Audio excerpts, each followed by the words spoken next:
निगरान वज़ीर आज़म अनवारुल्लाह काकड़ बीजिंग में बेल्ट एंड रोड फोरम में शरीक, खिताब भी करेंगे। वज़ीर आज़म की फोरम में शरीक आलमी रहनुमाओं से गैर रस्मी मुलाकातें। UN सेक्रेटरी जनरल से गज़ा में इसराइली जहरियत से पैदा सूरत हाल पर गुफ्तगू।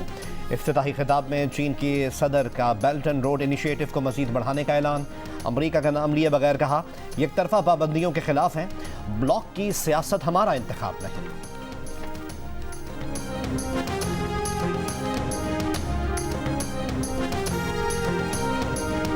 लाहौर हाई कोर्ट ने हनीफ अब्बासी को एफिड्रीन केस से बरी कर दिया। लीगी रहनुमा की उम्र कैद की सजा कलअदम करार। हनीफ अब्बासी का कहना है कि 11 साल ये केस भुगता, 11 माह की कैद भी काटी, मुझे 2 इंतखाबात से बाहर रखा गया। शेख रशीद अब इलेक्शन में आएगा तो अब इलेक्शन में मुकाबला होगा।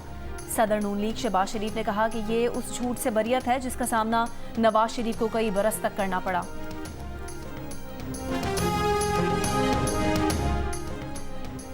इस्लामाबाद की ऑफिशियल सीक्रेट एक्ट अदालत ने चेयरमैन PTI को बेटों से टेलीफोनिक गुफ्तगू कराने की इजाज़त का तहरीरी हुक्म जारी कर दिया।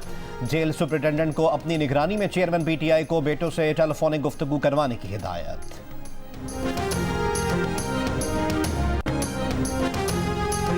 कानून में अमल दरामद बेंच का कोई तस्वुर है? क्या सुप्रीम कोर्ट के जजेस साथी जजेस को अपने ही फैसले पर अमल दरामद कराने का हुक्म दे सकते हैं? क्या सुप्रीम कोर्ट का एक बेंच दूसरे बेंच को हुक्म दे सकता है?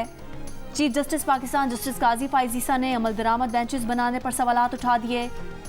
बहरिया टाउन कराची अमल दरामद केस की समाअत के दौरान चीफ जस्टिस के सवाल पर वकील फारूक नाइक ने कहा कि अमल दरामद बेंच का कोई कानूनी जवाज या हवाला नहीं। चीफ जस्टिस के इसी सवाल पर additional attorney general Aamir Rahman बोले कि कई बार अमल दरामद बेंचेस बनते रहे हैं। जस्टिस काजी फाइज ईसा ने कहा कि आप तो हर हुकूमत के दौर में एडिशनल अटॉर्नी जनरल रहे हैं, क्या आप अपने तजुर्बे से बताएं कब कब अमल दरामद बेंचेस बनते रहे हैं? केस की समाअत जारी।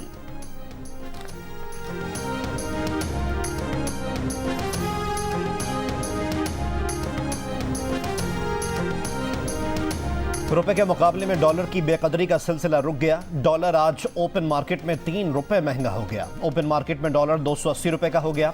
इंटरबैंक में भी डॉलर की कदर में 1 रुपए 47 पैसे का इजाफा। इंटरबैंक में 1 डॉलर 278 रुपए 50 पैसे का हो गया। गाजा के अस्पताल पर हमला करके 500 फलस्तीनियों के कत्ल के बाद इसराइल की जहरियत जारी। गाजा सिटी के मजीद इलाकों से जबरी नकल मकानी कराने के लिए नई धमकी। इसराइल की धोखेबाजी और महफूज इलाकों में भी बमबारी के बाइस फलस्तीनी इलाका छोड़ने से खौफजदा। शिमाली गाजा में जबालिया पर हमले में मजीद 45 फलस्तीनी शहीद, ज्यादातर बच्चे और खवातीन शामिल। अब तक इसराइली हमलों में शहीद फलस्तीनियों की तादाद 3500 से ऊपर चली गई। अक़वाम मुत्तहिदा के सेक्रेटरी जनरल और मुख्तलिफ ममालिक की अस्पताल पर हमले की मजम्मत।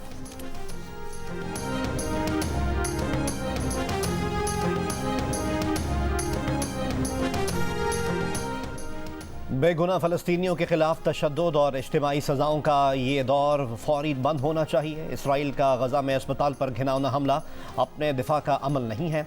निगरान वज़ीर ख़ारजा जलील अब्बास जिलानी का गज़ा में अस्पताल पर इसराइली हमले पर रद्द अमल कहा।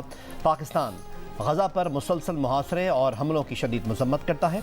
फ़लस्तीनियों का इनके घरों से जबरी इनखला ख़त्म किया जाए। इंसानी इमदाद बग़ैर रुकावट के गज़ा तक पहुँचने की इजाज़त दी जाए।